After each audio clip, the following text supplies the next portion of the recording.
Hello, and welcome to the Oral and Maxillofacial Surgery Clinic. Today, we are going to discuss wisdom teeth, which are also known as third molars.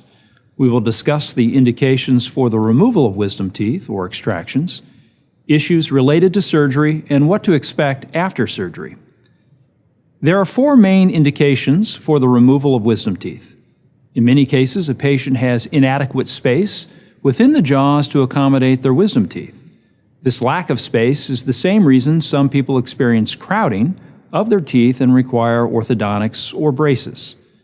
When wisdom teeth become crowded for lack of space, it's called impaction.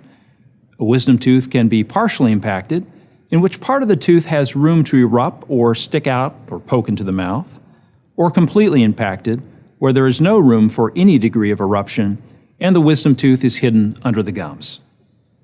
Another indication for the extraction of wisdom teeth is based on the health of the tooth. Some people have enough room for the eruption of wisdom teeth, but like any other teeth, wisdom teeth are susceptible to decay or cavities and gum diseases like gingivitis or periodontitis. Studies have shown that erupted wisdom teeth tend to be more susceptible to decay and gum disease due to the increased difficulty in maintaining proper dental hygiene given their location in the back of the mouth. An additional indication for the extraction of wisdom teeth relates to orthodontics. Specifically, an orthodontist may need wisdom teeth to be removed to place braces or to keep teeth from shifting after braces are removed. Finally, in rare cases, pathology associated with the formation of wisdom teeth may exist. Benign cysts or tumors are more often associated with impacted wisdom teeth compared to erupted teeth. Your doctor will discuss with you the specific indications for the extraction of your wisdom teeth. Your doctor will also discuss your medical history to determine your fitness for a minor surgical procedure and provide you with some options for your surgery. If medically eligible, you may choose to be sedated to reduce any anxiety you may have about your procedure. Sedation involves starting an IV. This is commonly placed in the vein of your hand or your arm. The IV will be used to administer medications that will make you feel sleepy, relaxed, and amnestic, meaning you won't remember very much. In addition to being relatively healthy, you must also be NPO, or nothing to eat or drink 8 hours prior to the surgery. You must have an adult escort who can transport you home immediately following the surgery and take care of you for the rest of the day. For patients requiring daily intake of medications, your doctor will discuss a strategy regarding this NPO stipulation. Many patients elect to have surgery under local anesthesia only. In essence, you are awake, but your mouth is numb. This allows you to drive yourself to and from the surgery and eat or drink prior to the procedure. This can be a convenient alternative in having your wisdom teeth removed. Like many minor surgeries, wisdom teeth extractions pose a risk for pain, bleeding, swelling, infection, among other potential complications. Pain will be alleviated with local anesthetic injections or numbing shots, which numb your jaws and the wisdom teeth. After the procedure is completed, you should feel very little, if any, pain as the numbing shots last for a number of hours. However, as the numbness wears off, the need for pain medications will increase. The typical pain medications you will be prescribed include ibuprofen, a non-steroidal anti-inflammatory drug, which reduces swelling and pain. If you're able to take ibuprofen or similar drugs, this will be your mainstay for pain control and will help reduce swelling. A low-dose narcotic mixed with acetaminophen may also be prescribed to take care of pain the ibuprofen doesn't cover. While some bleeding is to be expected after your teeth are extracted, prolonged bleeding is unusual.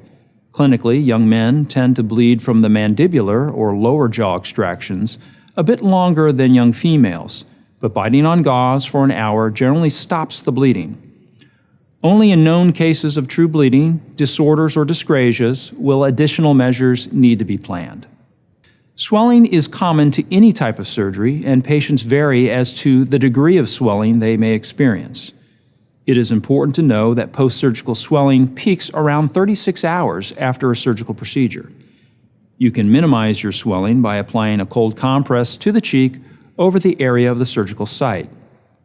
Apply the cold compress off and on every 20 to 30 minutes for the first 24 hours following surgery. In general, most swelling should resolve by postoperative day 4. Infection associated with the extraction of wisdom teeth occurs in roughly 5% of all cases. A true infection will include pain, prolonged or increased swelling beyond the usual time frame for postoperative surgical swelling, lymphadenopathy or painful swollen lymph nodes, fever, restricted opening of the mouth, redness of the overlying skin, and a foul taste or odor. If an infection develops, early recognition and treatment are extremely effective, so let your doctor know if you don't seem to be healing properly. Related to the subject of postoperative infections is the use of antibiotics. It is very important that patients recognize that while antibiotics are useful in treating an infection, there is no strong evidence that preoperative antibiotics are effective in preventing dental infections, or that postoperative antibiotics will reduce the chance of getting an infection. If you develop an infection, your doctor will decide what is best for your case. The other risks associated with the extraction of wisdom teeth include the risk of a dry socket, sensory nerve injury, and communication with the maxillary sinus. A dry socket is unique to the extraction of the lower wisdom teeth. In essence, after a mandibular wisdom tooth is removed, the hole in the bone, known as the socket, normally fills in with a blood clot, followed by soft and hard tissue healing. However, if the blood clot is disrupted, dissolved, or dislodged, the underlying bone of the socket becomes exposed, causing a reemergence of pain that oftentimes radiates back to the ear on the affected side. If this occurs, simply follow up with your doctor for treatment. Sensory nerve injury and communication with the maxillary sinuses are two issues based on your specific anatomy.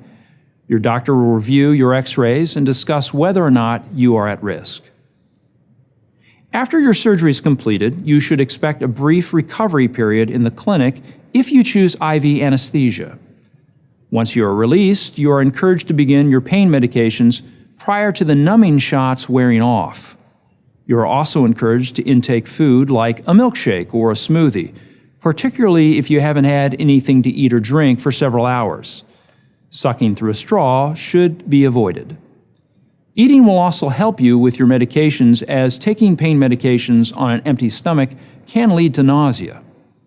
Other postoperative considerations include: soften your diet for the next 4 to 5 days. This includes foods like ground beef, fish, pasta, as well as mashed potatoes and scrambled eggs. Avoid textured foods like bagels or steak during this period of time. Brush your teeth as you normally would, just avoid extending the brush over the wound sites. Rinse your mouth with a warm saltwater mix a couple of times a day, and avoid mouth rinses that contain alcohol for about a week. Most people need 3 to 5 days to recover from their surgery. If you will be taking a narcotic-based pain medication, this prevents you from driving or other activities that must be avoided while technically intoxicated. Your doctor will be in shortly to review your case and answer any additional questions you may have.